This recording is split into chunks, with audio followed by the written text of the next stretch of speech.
Looking back on my youth, many things come to mind, but my wisdom is all I need.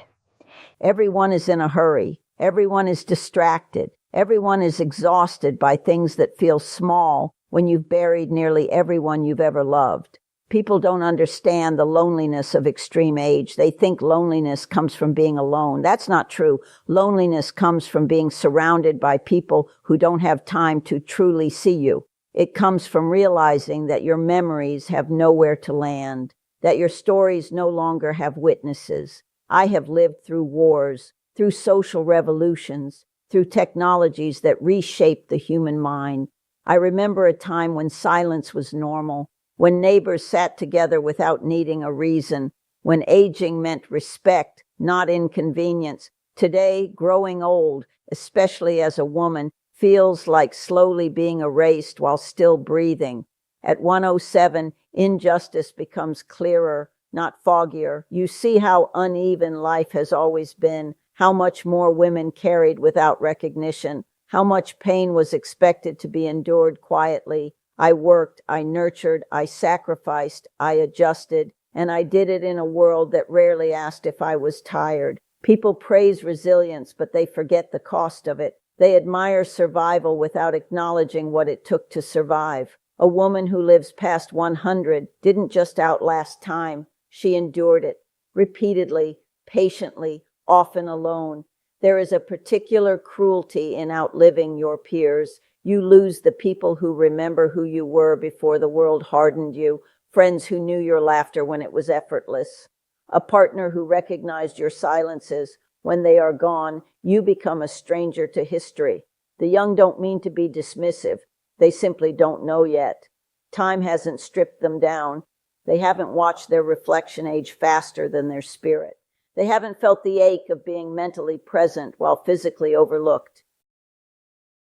At this age, doctors talk about you like a project. Family talks about you like a responsibility. Society talks about you like a statistic. Very few talk to you like a woman who still feels, still reflects, still grieves, still hopes in quiet ways. And yet, despite the injustice, despite the loneliness, something unexpected happens. Compassion deepens, not for everyone, but for those who remain kind. You learn not to waste bitterness. You learn that resentment consumes energy you no longer wish to give. Loneliness, when lived long enough, becomes a teacher. It teaches you how to sit with yourself without panic. It shows you which thoughts are essential and which were noise all along. It reveals how much of life was spent trying to be needed instead of simply being present. Still, I won't romanticize it. Growing old is not poetic. It is raw. It is uneven. Some days you feel forgotten. Some days you feel invisible. Some days you feel like the last page of a book no one plans to finish. And yet, you keep going. At 107, I don't ask life to be fair anymore. I ask it to be honest. I accept that injustice is woven into time itself.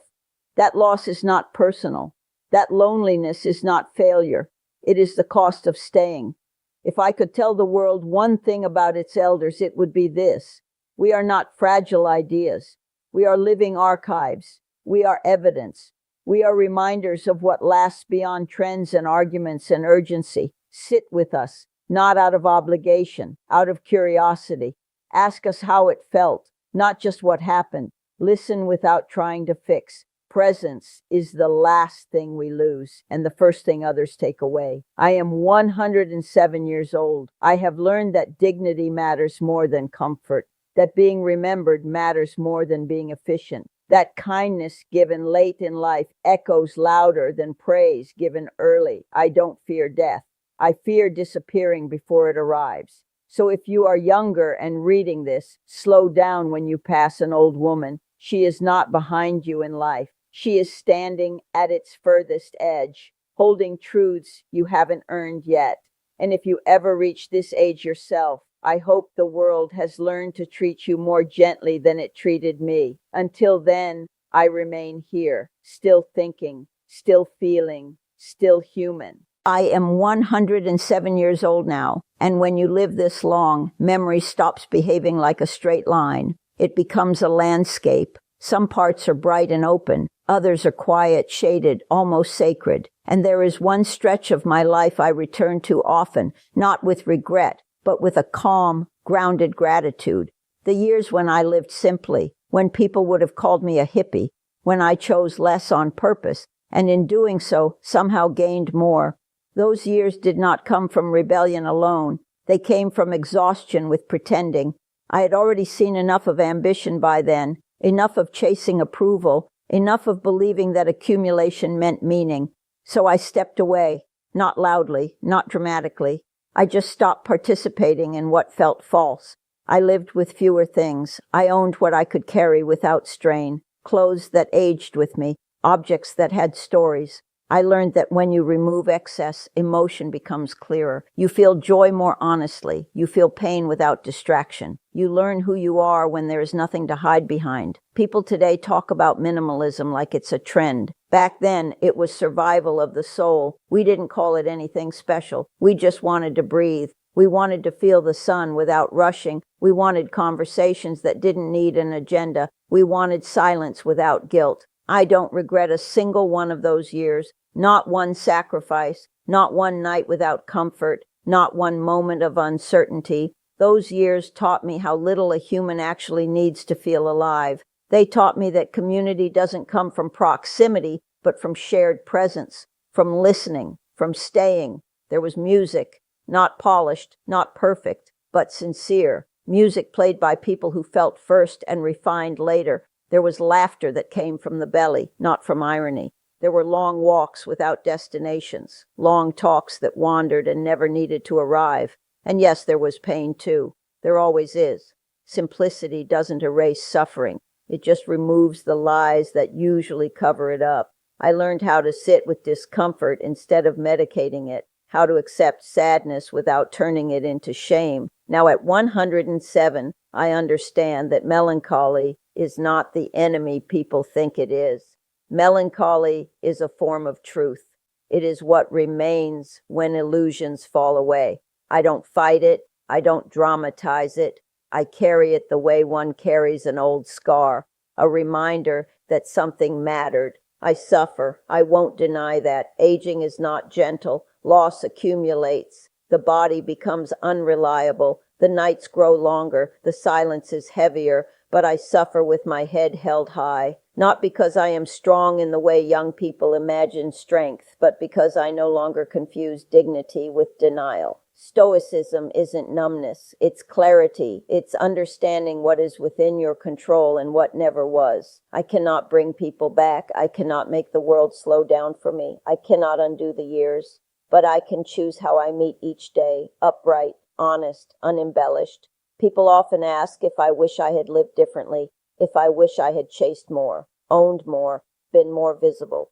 The answer is no. I lived deliberately, even when it was hard, especially when it was hard. I chose depth over display, presence over performance. The world now feels louder than ever, more crowded, more demanding, yet strangely emptier. People are surrounded by everything and starved of meaning. They mistake speed for progress, noise for connection. I don't envy them. I worry for them. In my quieter years, I learned how to listen to myself without fear, how to forgive my younger mistakes without rewriting them, how to accept that joy is fleeting, and that's what gives it value. Permanence is not the goal. Integrity is. Loneliness still visits me, often. It sits beside me in the evenings. It reminds me of faces I haven't seen in decades, voices I can still hear if I close my eyes. Sometimes it hurts sharply. Other times it feels like a low hum beneath everything. I don't chase it away. I acknowledge it. Then I continue. There is honor in endurance that no one applauds, in waking up when there is no audience, in caring for yourself when no one is watching, in remaining gentle in a world that rewards hardness. I do not romanticize my life. I don't polish it for comfort. I accept it as it is, uneven, unfair, beautiful in fragments, painful in waves, honest in its totality. If my hippie years taught me anything, it is that life does not ask to be solved. It asks to be lived fully, with open eyes, with fewer defenses, with courage that doesn't need to shout. I stand here now, 107 years old, carrying sorrow without collapsing under it, carrying joy without clinging to it, carrying memory without being imprisoned by it. I have nothing to prove, nothing to chase, nothing to correct, only something to witness, and that, I've learned, is enough. Time has thinned everything around me. Faces fade, streets change names, houses vanish, even grief evolves. What once felt like a sharp wound becomes a quiet ache that never fully leaves, but no longer demands constant attention. It sits with you. It learns your rhythms. It becomes part of the furniture of your soul. People imagine old age as a single emotion, sadness, peace, wisdom, but it is none of those alone. It is a layering. Like sediment, each decade leaves something behind: love, loss, mistakes, silences, all stacked gently on top of one another until you are no longer one moment, but many moments breathing together. I wake up early now, not because I need to, but because the morning feels honest. The world hasn't started performing yet. Light enters slowly. It doesn't rush. I like that. It reminds me of how life used to feel before urgency became a religion. In those quiet hours, I think about how much of my life was spent unlearning what I was taught. I was taught to hurry. I was taught to compete. I was taught to measure myself against others as if existence were a race with prizes at the end. None of that survived time. Not one lesson endured. What remained were the moments no one told me to value. The sound of someone breathing beside me in the dark. The feeling of bare feet on cold wood floors. The patience of waiting without distraction. The bravery of choosing a smaller life when a louder one was available. During my hippie years, I didn't know I was practicing philosophy. I thought I was just surviving in a way that felt human. But now I see it clearly. Simplicity was my teacher. Scarcity sharpened my attention. Without excess, every detail mattered. Every kindness echoed. Every cruelty lingered. I learned that happiness is not a permanent state. It is a visitor. It arrives unexpectedly. It leaves without explanation. The mistake we make when we are young is trying to trap it, build walls around it, demand that it stay. That only scares it away. Contentment is different. Contentment grows slowly. It doesn't sparkle. It settles. It comes from acceptance, from saying yes to what is instead of constantly negotiating with what isn't. At 107, I understand that most suffering comes from resistance, not from pain itself, but from arguing with reality, from insisting that life should have followed a different script. Mine did not. And I am grateful for that now. I have lived through eras that promised certainty.